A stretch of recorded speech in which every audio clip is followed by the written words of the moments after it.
안녕하십니까? 고독한 낭독회에 와주신 여러분들 반갑습니다. 오늘 고독한 낭독회에서는요, 인도 신화에 대해 준비하였습니다. 인도 신화는 고대 인도에서 신앙했던 브라만교와 브라만교가 발전하여 성립된 힌두교 경전에 나오는 신들의 이야기입니다. 브라만교는 인도를 침략한 아리아인이 종교와 베다라는 경전을 중심으로 힌두교로 발전해 나아갔죠. 또한 베다가 생겨나기 1000년 전 인더스 문명의 고대 사상 역시 인도 신화에 깊이 녹아있는데요. 이렇게 인도 신화는 인더스 문명부터 현대에 이르는 약 4500년의 긴 시간 동안 인도에서 전승되어 온 신들의 이야기의 집대성이라고 할 수 있습니다. 오늘날에도 살아 숨쉬는 장대한 인도 신화, 오늘 고독한 낭독회에서 잠시 만나보시죠.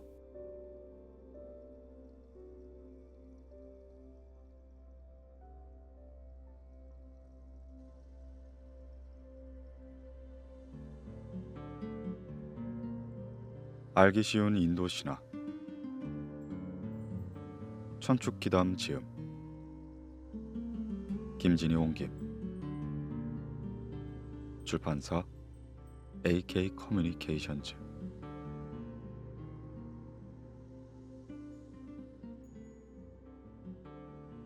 세계의 성립, 우주 창조에 얽힌 4가지 이야기. 첫 번째 이야기, 원초의 물. 원초의 세계는 물로 뒤덮여 있었다. 물은 이윽고 황금의 태아를 잉태하였고 만물의 근원이 되었다. 이 세상의 시작에는 무도 없고 유도 없고 공도 청계도 없었다.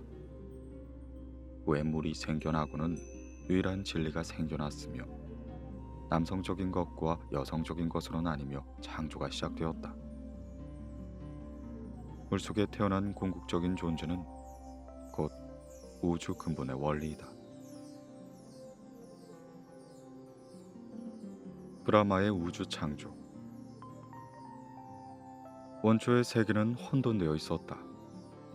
그러나 그 혼돈 속에 원초의 물이 생겨났다.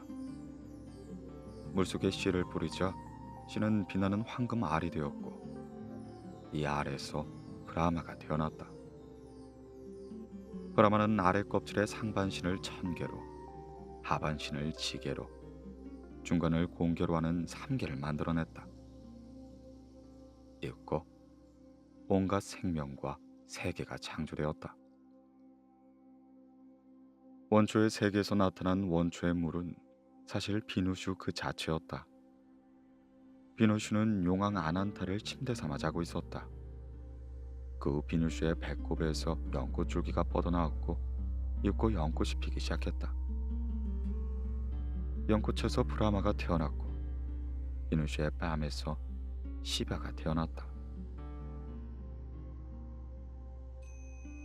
물로 가득한 세계에 어떤 작용이 일어났고 창조주인 신이 태어났다는 이야기는 원초의 세계를 자궁에 비유한 것으로 해석한다. 세계를 만들어낸 초월적인 존재를 인격화하고 그 다음엔 브라마가 되고 후세는 비누슈가 된다. 이렇게 신격화됨으로써 이야기가 보다 이해하기 쉬워졌는데 기본적인 부분은 몇 천 년이 흘렀음에도 변하지 않는 점은 무척 흥미롭다 할 수 있다. 힌두교 사원의 본조는 가르바그리아란 자궁의 방이란 의미이며 내부는 어둡고 입구는 하나밖에 없다. 사람들이 기도를 올리며 세계 창조를 경험하는 것인지도 모른다.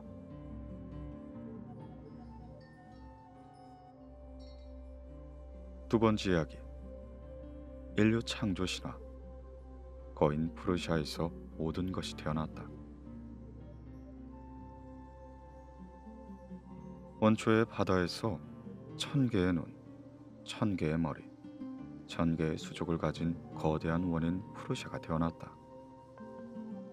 신들은 프루시아를 공약물로 삼아 제사를 지냈는데 원인의 머리에서는 1000개, 배꼽에서는 공개, 다리에선 시계가 태어났다. 입구 눈에서는 태양과 귀에서는 방위, 숨결에서는 풀하나가 태어난 것이다. 또한 원인의 입에서는 브라만과 양팔에서는 라자냐, 양널적 다리에서는 바이샤, 양발에서는 수드라가 태어난 것이다. 원초의 물속에서 태어난 원인 프루샤는 진에게 올릴 제사를 위하여 온몸이 조각조각 나뉘어 공약물로 희생되었고 그 안에서 세계와 인간이 생겨났다는 이야기다. 갈갈이 찍힌 신의 몸에서 다양한 것이 태어났다는 신화는 전 세계에 분포하는데 이 이야기 역시 동일한 계통의 이야기인 듯하다. 하지만 한 가지 중요한 점은 이 이야기가 어째서 신문제도가 생겨났는가를 설명한다는 점이다. 카스트 제도라고 불리는 인도의 신분제도의 근간이 되는 바르나라는 사고방식이 이 신화에서 유래되는 것이다. 인도와 대륙을 침입해 들어온 아리아인은 비아리아 토착인의 피가 섞이는 걸 싫어했다. 아리아인의 피부색은 희고 토착인의 피부색은 검었기 때문에 한눈에 서로의 차이를 알 수 있었다. 이에 브라마를 정점으로 하는 신분제도를 신화로 설명함으로써 바르나로 계급을 나누는 걸 정당한 것이다.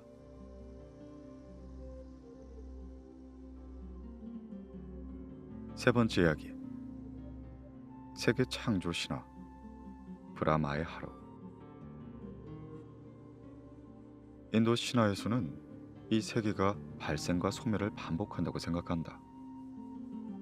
어느 타이밍에 우주가 생겨났지만 언젠가 소멸하여 잠든다. 그리고 또 어느 때 생겨난다는 식이다. 이를 신들의 활동과 관련을 짓는데 신들이 세계를 창조하고 다음번 창조를 위해 파괴한다고 말하는 것이다. 브라마의 각성과 동시에 원초의 물 안에서 우주알이 생겨나고 또한 세계가 시작되게 된다.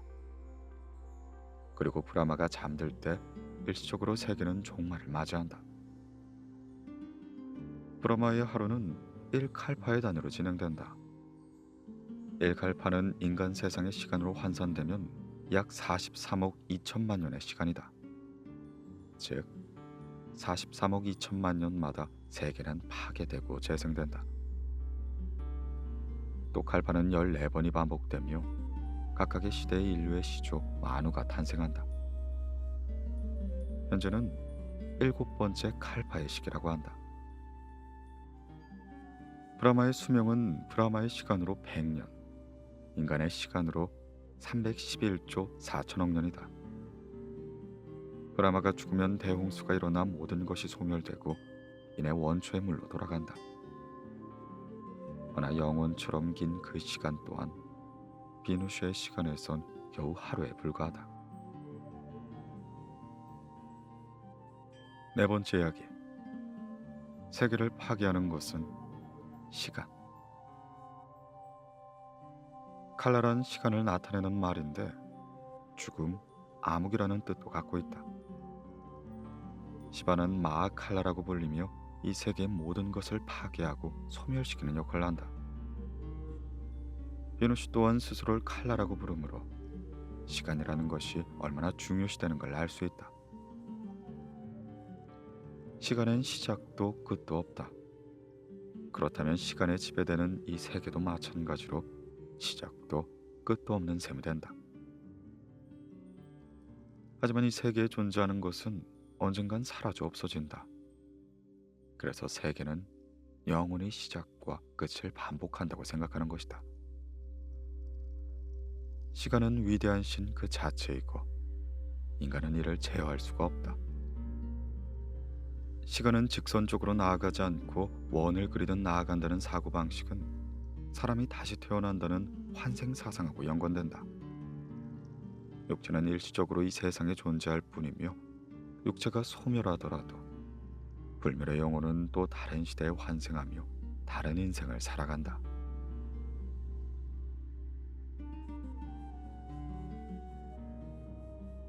서사시의 세계. 인도 2대 서사시 라마야나와 마하발라타는 인도 사람이라면 누구나 아는 이야기로 어릴 때부터 그림책이나 만화를 읽는 사람이 많다.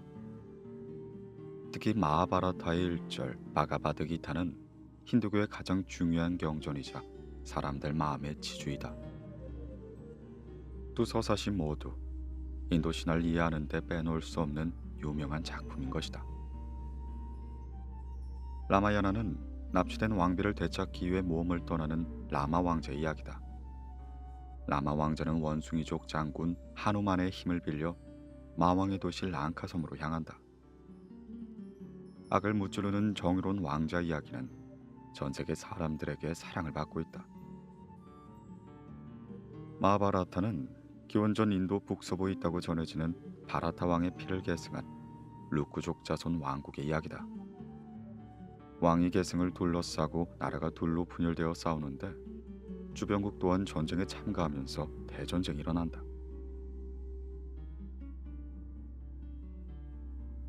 서사시 라마야나. 라마 왕자의 탄생. 한때 지상의 락샤사족의 왕 라마바의 힘이 커져 신들 세계까지 악영향을 끼치고 있었다. 라마바는 브라마의 자손이었기 때문에 자신이 신과 똑같은 불사의 존재가 아니라는 점에 몹시 불만을 품고 있었다. 불상을 갈망한 라바나는 혹독한 수행을 한 결과로 신이나 마신의 손에 죽지 않은 힘을 얻게 된다. 그 후 라바나는 옛날에 신의 거처였던 랑카섬을 차지하고 세력을 점점 키워나갔다. 그 어떠한 신들도 라바나의 힘에 대적할 수가 없었다. 그때 비누슈가 라바나를 무찌르기 위해 지상에 내려가기로 한다. 신이나 마신족이 아닌 인간이어야 라바나를 쓰러뜨릴 수 있기 때문에 비누슈는 코살라국 다사라타 왕의 아들로 태어나기로 결정한다. 다사라타 왕에게는 라마, 바라타, 락슈마나, 샤트르구나라는 총명한 네 아들이 있었다. 특히 장남 라마는 문무에 뛰어나며 인망이 있는 멋진 젊은이로 성장했다. 사실 4명의 왕자는 모두 비누슈의 신성을 가지고 있었다. 과거에 자식을 점지받고 싶었던 다사라타 왕은 신에게 기도하여 먹이면 임신하는 특별한 묘약을 얻게 된다. 왕은 사랑하는 왕비들에게 묘약을 나눠주었고 라마의 어머니에게 절반을, 나머지를 바라타, 락슈마나, 샤트루그나의 어머니에게 먹이게 했다. 그렇게 4명의 왕자는 훌륭한 젊은이로 성장했고 라마가 비누슈의 신성을 가장 많이 이어받게 된 것이다.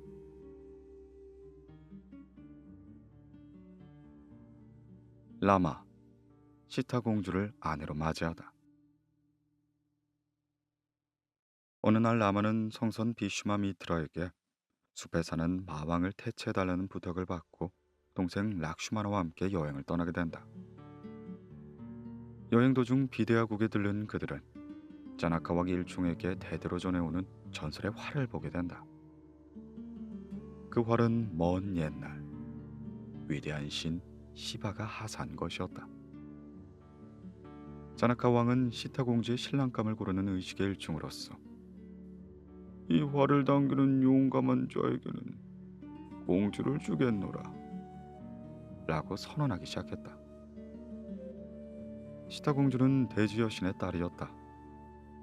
여신처럼 아름다운 공주를 갖기 위해 여러 나라의 왕들이 도전하였지만 그 누구도 활을 당기기는커녕 들어올리기조차 못하였다.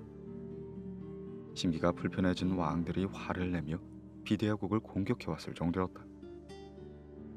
자나카 왕은 신의 가호를 얻음에 전쟁을 잘 극복하고 있었지만 때마침 그때는 꽤나 고전하던 참이었다.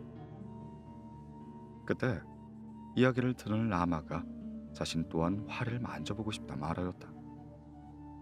모두가 지켜보는 가운데 전설의 활을 잡은 라마는 가볍게 시바의 활을 들어올렸고 시위를 당기었다.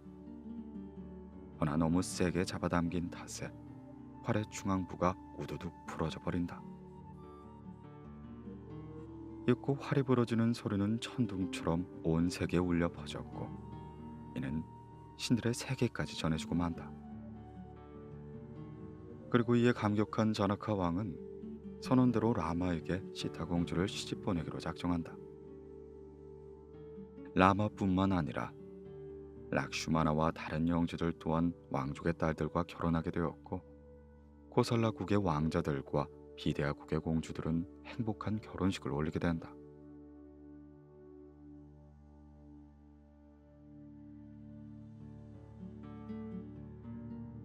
케케이 왕비의 음모. 다사라타 왕은 라마에게 왕위를 물려줄 생각으로 준비를 진행시키고 있었다. 허나 제2왕비 케케이가 몸이 곱주인 한유의 교묘한 간계에 빠져 자신의 아들 바라타를 왕에 올리려는 야망을 품게 된다. 라마의 대관식 직전 케케이는 다사라타 왕에게 옛 약속을 떠올려 달라고 한다. 왕은 생명을 구해준 왕비에게 감사의 뜻으로 어떤 소원이든 2가지를 들어주겠다 약속한 바가 있었다. 이에 케케이는 라마가 아니라 바라타를 왕위에 올려주시옵소서. 그리고 라마를 14년간 추방해 주시옵소서. 라며 왕에게 청한다. 고결한 다사라타 왕은 왕비의 소원을 들어줄 의무와 라마 사이에서 범인하게 된다. 그리고 그 모습을 본 라마는 스스로 나라를 떠나 14년간 방랑하기로 결정한다. 락슈나마는 납득할 수 없다며 아버지는 왕에게 따지고 들었지만 라마는 그를 달랬다. 라마는 홀로 나라를 떠나려 했지만 같이 가겠다며 고집을 부리던 시타 왕비와 락슈마나의 설득으로 결국 셋이 함께 나라를 떠나게 된다. 한편 손꼽아 기다리던 대관식은 거행되지 않고 라마 왕자가 나라에서 추방된 사실을 난 백성들은 성으로 몰려가 제각기 항의하기 시작한다. 백성들 또한 라마 왕자를 무척 사랑하였기 때문이었다. 백성들은 슬픔에 빠졌고 나라 전체는 애도하는 듯 어두웠다. 다사라타 왕은 라마가 나라를 떠난 후 상심하여 세상을 뜨고 만다. 이로써 케케이의 뜻대로 왕위는 바라타가 이어받게 된 것이다. 그 무렵 케약하고 있었던 바라타는 갑작스럽게 귀한 명령을 받고는 본국으로 돌아가 아버지의 죽음과 형의 추방 사실을 알고 깜짝 놀라게 된다. 이 모든 것이 어머니의 계략이었음을 안 바라타는 나라를 멸망시킬 작정이냐며 어머니를 질책하고 왕위를 거부한다. 바라타는 아버지와 형을 존경하였고 왕위는 바라지도 않았었다. 그리고 그는 아버지의 장례식을 마친 후에 라마를 쫓아 산으로 들어가 돌아달라 설득하기를 넣었다. 하지만 라마의 마음은 단호했다. 결국 바라타에게 나라를 맡긴 라마는 스스로 왕위에 오르지 않고 라마의 대리인으로서 나라를 통치하기로 마음먹는다.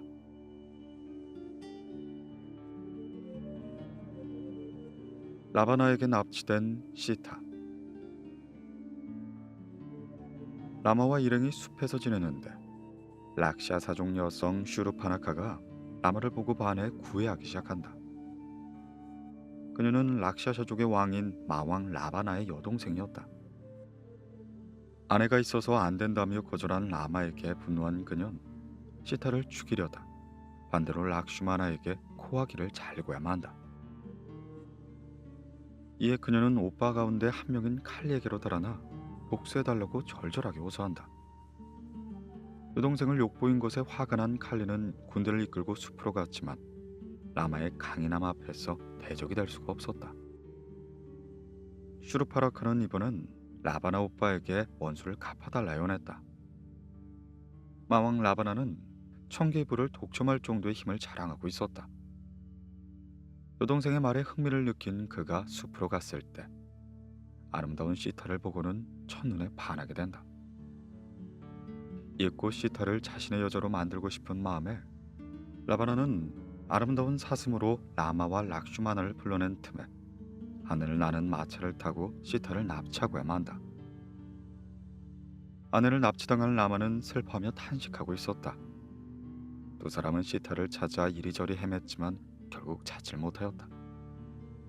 이윽고 그는 빈서 상태에 놓인 대머리 독수리왕 자타유를 만나 시타가 라바나에게 납치되었다는 것, 자타유가 시타를 구하려다가 라바나에게 당했다는 걸 알게 된다. 그렇게 자타유를 묻어주고 눈은 라바나가 갔다는 방향으로 향하고 있는데 그 만난 마물에게서 원숭이의 왕 슈그리바를 찾아가라는 진언을 듣게 된다.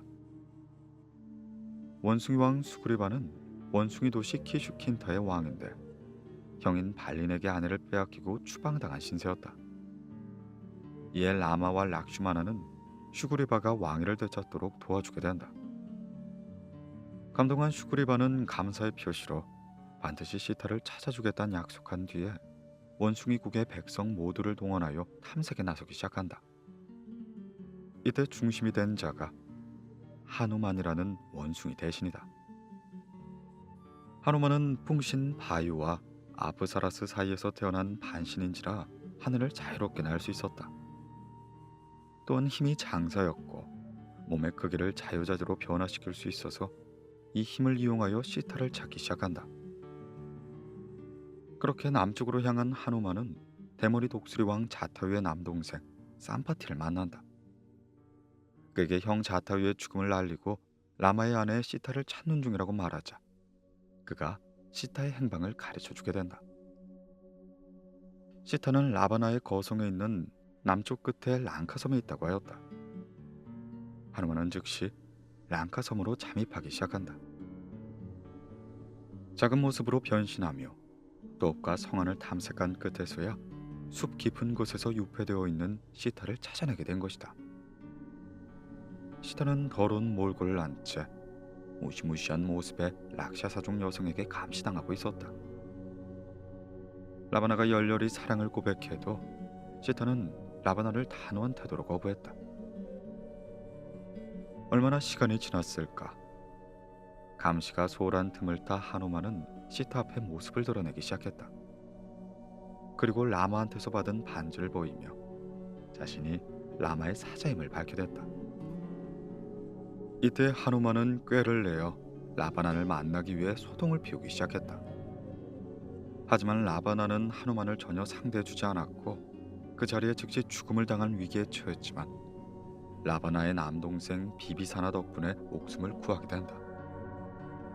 비비사나는 라바나의 동생이었지만 신을 믿는 고결한 인물이었다.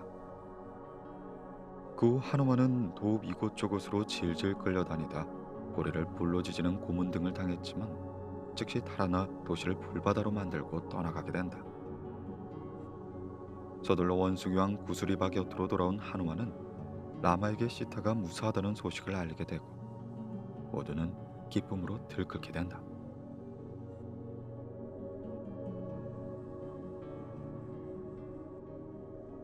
라마군의 원정. 즉시 시타를 구하러 간 라마 일행은 바다의 신 바로나와 원숭이들의 힘을 빌려 랑카섬까지 다리를 만들었다. 라마나는 최강의 거인 남동생 쿰파카르나를 깨워 이 전쟁에 내보내기 시작했다. 쿰파카르나는 세계를 멸망시킬 정도의 힘을 가졌으며 하루 동안 불사가 되는 힘을 갖고 있었다. 하지만 불사가 되기 전 라바나가 깨우는 바람에 라마군에게 패하고야 만다. 이번엔 라바나는 그의 아들 인드라지트를 내보냈다. 인드라지트의 공격은 매서웠고 하늘에서 화살이 쏟아져 많은 사망자가 나왔다. 락슈마나도 활을 맞고 쓰러졌다. 락슈마나를 살리기 위해서는 히말라야 카일라스 산에서 자라는 약초가 필요하다는 말을 들은 하누만은 서둘러 날아가 카일라스 산으로 갔다. 그렇게 약초를 찾아보았지만 어떤 것이 약초인지 분간할 수가 없었다. 그래서 하늘 수 없이 그는 산을 통째로 잘라내어 락슈마나에게 가져다 준다. 그 라바나와 결별한 뒤 라마 진영으로 돌아온 비비샤나가 인드라지트의 약점을 폭로해준 덕분에 락슈마나는 강적이 인드라지트를 타도하게 된다. 아들의 죽음으로 냉정함을 잃은 라바나는 결국 라마와 대결을 펼쳤다. 라마는 라바나의 강력한 마력 탓에 고전하였지만 비슈누에게서 받은 화를 써서 라바나를 무찌르게 된다.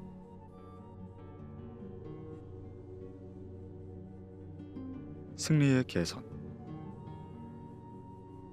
전쟁이 끝나고 시타를 구해낸 라마 왕자는 랑카섬을 뒤로한다. 하지만 적에게 납치되었던 시타의 절정을 의심하는 목소리가 여기저기서 터져나왔고 라마도 그녀에게 심한 말을 퍼붓는다. 다른 남자 곁에 있는 여자를 구한 것은 의무 때문일 뿐. 이제 어디로든 가고 싶은 대로 가버려라. 예상치 못한 말을 듣고 충격을 받은 시타는 그 자리에 주저앉아 흐느끼게 된다. 저는 결백합니다. 만약 제 말이 거짓이라면 이 자리에서 죽음을 맞이할 것입니다. 지금 당장 화장용 장작을 쌓아주십시오. 시타는 이렇게 말하며 장작을 준비시켰고 잊고 불타오르는 화염 속으로 들어가게 된다. 불의 신 아그니는 거짓말을 하지 않기 때문에 마음이 청렴 결백한 자는 불 속에서도 타지 않는다고 전해진다. 잊고 아그니가 불 속에 들어간 시타를 보호했고 하늘의 천사도 그녀를 축복하기 일렀다. 신들은 시타를 믿지 않는 라마를 야단쳤고 시타와 백년 해로하라고 명한다. 라마는 고통스러운 표정으로 눈물을 글썽이며 시타가 불 속으로 들어가는 걸 보고 있었다. 그리고 그는 이내 백성들 앞에서 시타가 결박함을 신들에게 꼭 증명받아야 했습니다. 그녀가 저 이외 그 누구에게도 마음을 주지 않았음을 알고 있지요. 저는 시타를 믿습니다. 라고 말하며 자신이 행한 무례한 처사를 사죄한다. 신들은 시타의 결기를 칭송했고 두 사람을 축복하기 일렀다. 그렇게 신들이 떠난 후 라마와 원숭이족은 하늘을 나는 마차를 타고 코살리국으로 돌아가게 된다. 이렇게 싸우는 기간 동안 추방이 끝난 것이었다. 그렇게 바라타 왕제로부터 왕위를 받은 라마는 사람들의 축복 속에서 훌륭한 왕이 되었다.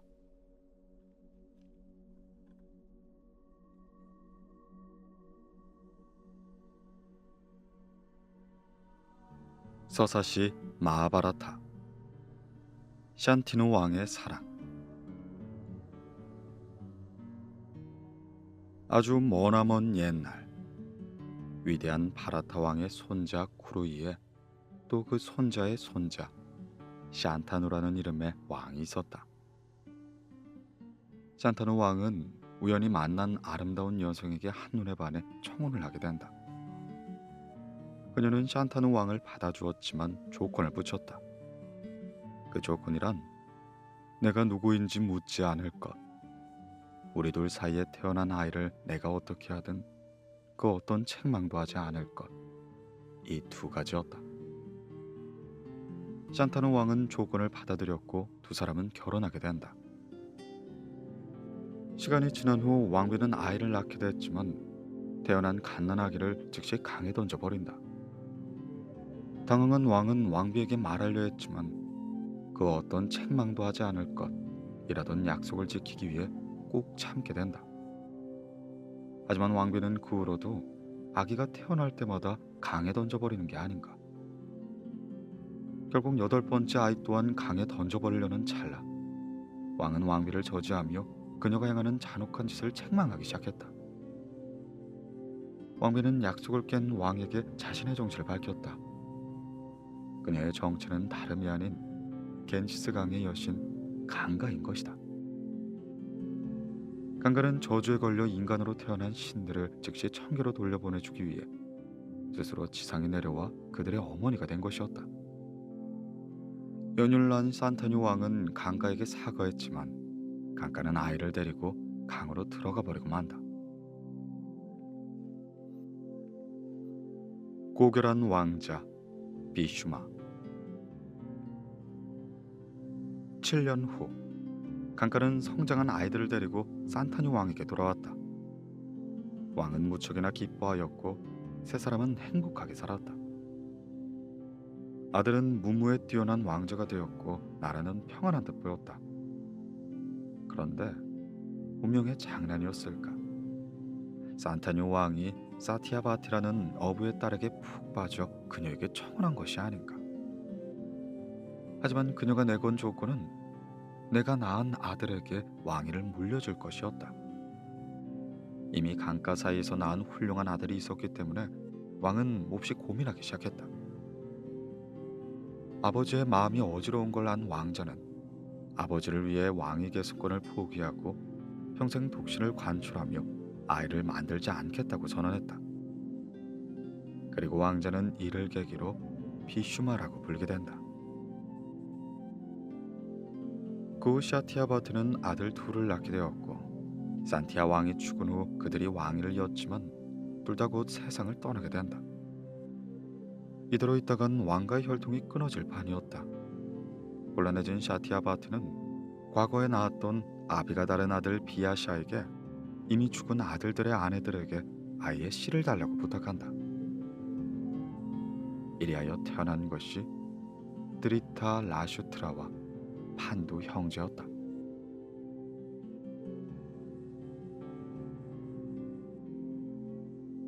판두 왕의 다섯 아들. 형인 드리타 라슈트라는 맹인이었기 때문에 판두가 왕이 되게 된다. 판두 왕에게는 두 명의 왕비 쿤티와 마드리 사이에서 태어난 다섯 명의 왕자가 있었고 드리타 라슈트라에게는 100명의 왕자가 있었다. 다섯 왕자의 이름은 장남인 유디슈티라, 차남이 비마, 삼남이 아르주나, 사남과 오남은 쌍둥이로 나쿨라와 사하데바였다. 사실 판두왕은 저주에 걸려 아이를 낳을 수 없었기 때문에 쿤티가 지닌 특별한 힘으로 신들로부터 얻은 아들이었다. 유디슈티라는 법을 수호하는 정의감이 강한 다르마 신의 아들이었고 아마는 힘이 센 풍신 바유의 아들이었으며 아르주나는 활의 명수 인드라의 아들이었다. 아들이 왕비 역시 쿤티의 힘으로 바탕으로 한 쌍둥이 나쿨라와 사데와를 얻었다. 이들은 아슈빈 쌍신의 아들로 용모가 아름다웠으며 검술에 능하였다. 형제는 무척이나 사이가 좋았고 우물을 겸비한 훌륭한 왕자로 성장하기 시작한다. 그러던 어느 날 판두왕은 과거에 성선에게 걸린 저주로 인해 사망하게 된다. 그래서 눈이 부자연스러운 드리타라 슈트라가 왕이 되었는데 그의 100명의 왕자들은 사촌 형제인 다섯 왕자의 힘을 질투하고 있었다. 특히 장남이었던 듀로나다는 교활한지라 무슨 일이 있을 때마다 다섯 왕자를 걸고 넘어졌다.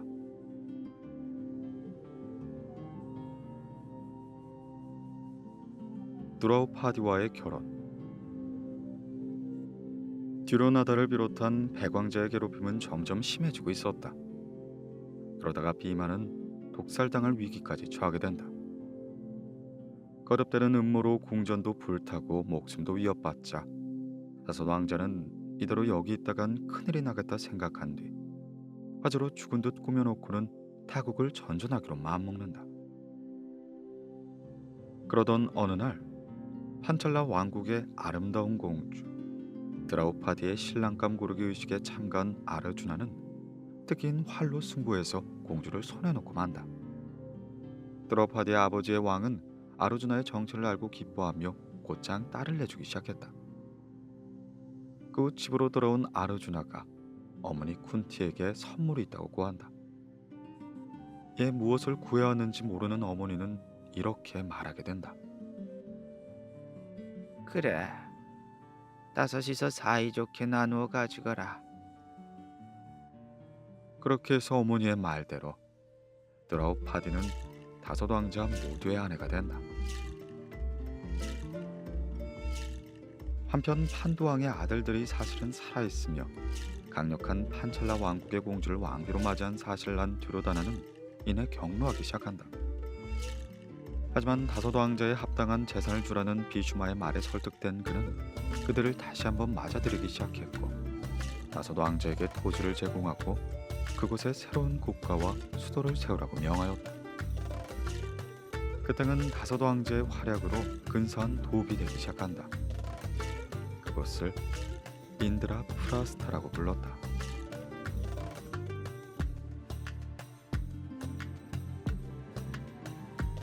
덫에 걸린 유디슈티라.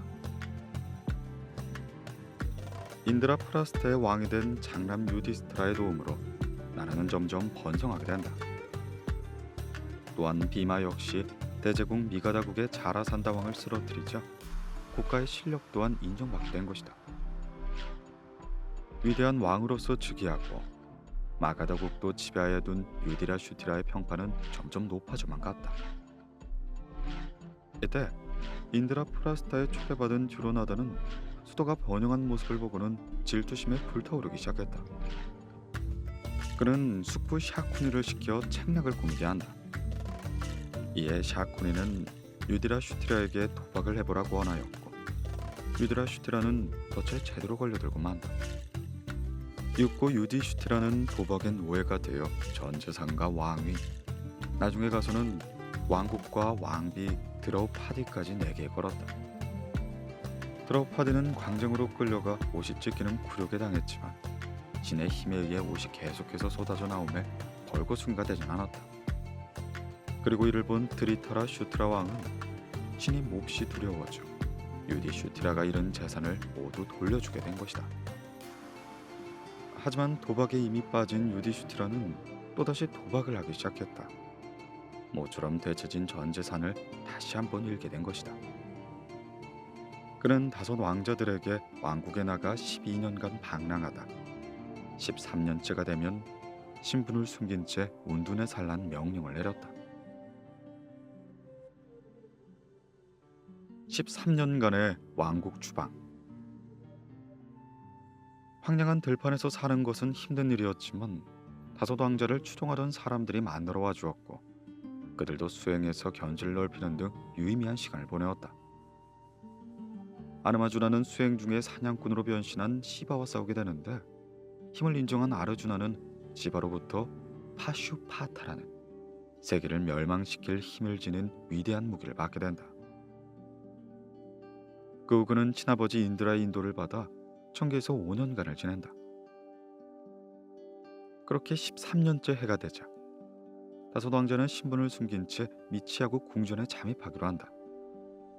유디슈티라는 광대로, 비마는 요리사로, 아르주나는 환관으로서 여정하고 무궁에서 무용과 노래를 가르치는 선생으로, 나쿨라는 마부로, 사데바는 가축관리인으로, 드라우파티는 왕비의 하녀로 변장하여 조용히 삶을 살게 된 것이다. 그러던 어느 날 드라우파티의 미모에 반한 왕비의 남동생 키차카가 그녀를 강압적으로 손에 넣으려고 했다. 키차카는 달아나는 드라우파티를 악착같이 뒤쫓았고 모두가 보는 앞에서 그녀를 발로 차기 시작한다. 이에 수치를 당한 드라우파티는 요리사로 살고 있는 비마에게가 키차카에게 복수해달라 간청한다. 이에 화가 난 비마는 키차카를 암살해버리고 만 것이다. 키차카는 비마와 대등할 정도로 강했었다. 대장군으로서 마치아국을 지키던 영웅이기도 했다. 그런 그가 갑작스럽게 죽자 주변 국가들이 술렁거리기 시작했는데, 키차카를 잃은 미치아국은 침략을 도모하는 나라들의 군대에 눈 깜짝할 사이 포위되고 만 것이다.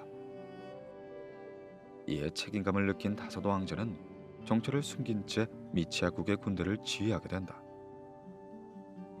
그리고 때마침 13년간의 추방 기간이 끝난 다섯 왕자는 드디어 마치아국 왕에게 정체를 밝히기 시작했다.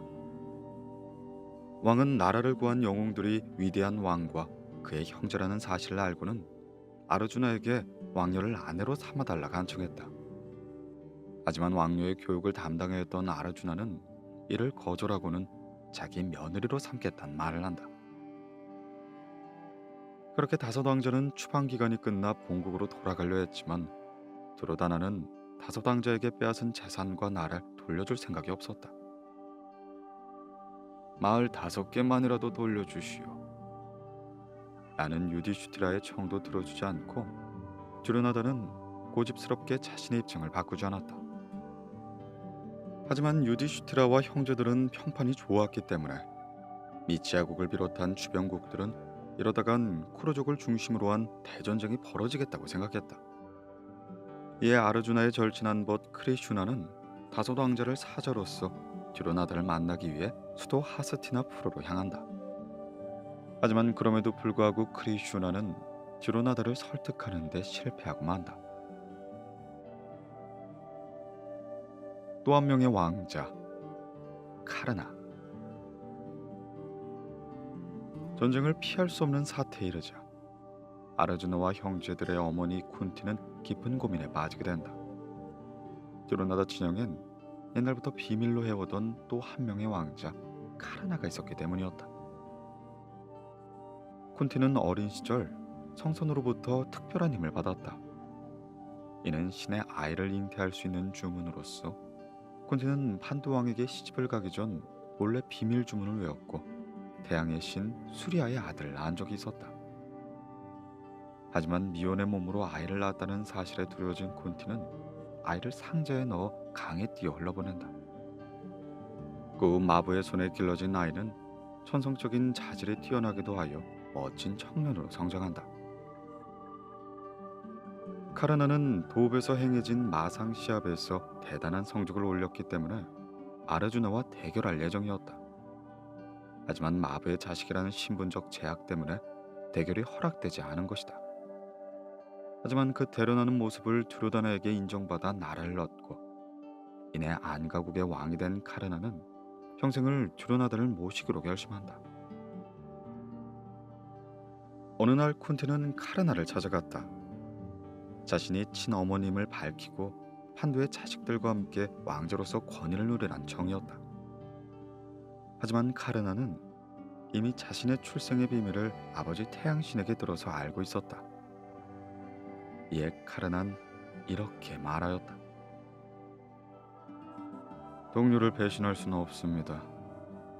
뒷줄이 이어져 있더라도 저는 숙적 아르주나를 쓰러뜨릴 겁니다.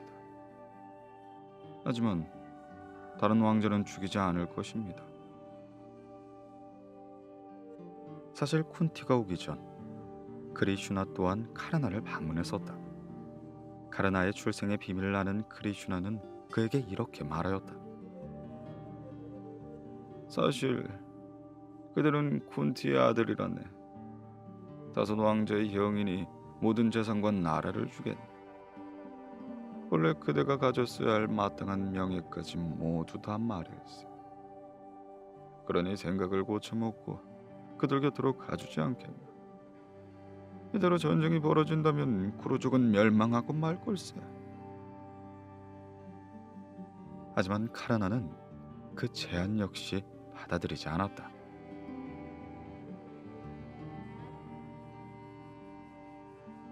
전쟁의 시작. 아르주나와 드로나다는 크리슈나를 찾아가 그를 자신의 진영으로 끌어들려고 하였다. 중립을 지키기로 마음먹고 있었던 크리슈나는 자신은 아르주나의 마부로 전쟁에 참가하고 군대는 드로나다에게 내어주기로 한다. 이윽고 전쟁이 시작되었다. 양 진영은 쿠르크시아라테에서 서로를 마주보게 되었는데 아르주나는 눈앞에 펼쳐진 전쟁의 모습을 보고 의욕을 잃고야 만다. 적진영에 있는 사람들이 자신의 숙부와 사촌 형제가 아닌가. 훌륭한 교사이기도 한 드로나와 장로 비슈마도 있었다. 가족끼리 싸워야 한다는 허무함에 전의를 상실한 아르주나는 크리슈나에게 자신의 솔직한 마음을 털어놓기 시작한다. 하지만 크리슈나는 이렇게 말하였다. 사람에게는 대생적인 사명이 있고 그것을 이행하지 않아서는 안 된다. 그 샤트리아로 태어났다면 싸워야 되는 거지. 사람은 언젠간 죽는 거야. 싸우는 것이 운명이면 그대의 운명을 완수하게나. 또한 신은 무한하여 죽지 않지. 실은 죽음은 무가 아닐세. 사람은 신을 믿음으로써 자신의 내부에 신이 있음을 알게 되는 것이네. 즉 자기 자신도 신임을 알면 아무것도 두려워할 필요가 없지. 하오니 일심으로 신을 믿게나. 그렇게 말한 크리슈나는 신으로서의 위대한 모습을 아르주나 앞에 드러냈다. 진실난 아르주나는 고무됨에 자신의 역할을 다하기에 마차의 속도를 높였다. 전쟁은 격렬했고 양측의 힘은 일진일퇴했다. 양 진영은 신들로 받은 무기를 썼기 때문에 하늘에서는 화살이 비처럼 쏟아졌고 지상은 화염으로 뒤덮였다. 곧 많은 병사가 죽었고 전쟁터는 시체로 뒤덮이게 됐다. 다섯 왕자의 좋은 스승이자 강가의 아들은 비슈마는 강족이었지만 아르주나의 화살로 쓰러뜨리게 되었다. 아르주나의 아들 아비마뉴도 장렬한 치열을 맞이하게 된다. 이윽고 16일째가 되는 날, 가르나와 아르주나가 대치하게 된다. 아르주나는 마부 크리슈나의 조언대로 카르나의 마차가 움직이지 못하게 된 틈을 노려 활로 공격하기 시작했다. 과거 성선에게 걸린 저주로 인해 활을 제대로 쏠 수 없는 카르나는 결국 아르주나의 활을 맞고 쓰러지게 된다. 슬픈 결말. 처참한 싸움 끝에 다섯 왕자 진영이 승리한 듯 보였다. 하지만 드로나다 진영에는 과거 다섯 왕자의 스승이었던 드로나의 아들 아슈와 타마가 살아남아 있었다. 시바의 가호를 얻은 그의 야습으로 다섯 왕자의 아들이 살해되었는데 이에 남은 자들은 슬퍼하며 탄식하기 흘렀다. 다시 한번 결심을 굳힌 다섯 왕자들은 승리를 하기 위해 수단을 가리지 않았고 경우에 따라선 비겁한 수단마저 가리지 않았다. 정의로운 사람이라는 말을 듣던 유시티라도 거짓말을 하였고 아르주나 또한 카르나의 마차가 움직이지 않을 때 그를 노리지 않았던가. 다섯 왕자들은 자기의 진영이 승리한 걸 알았지만 이내 비겁한 수단을 쓴 자신들의 방도를 후회하기 일렀다. 그렇게 형제들은 전사자들을 추모하고 나서 하스티나푸르로 돌아와 좋은 왕이 되었다.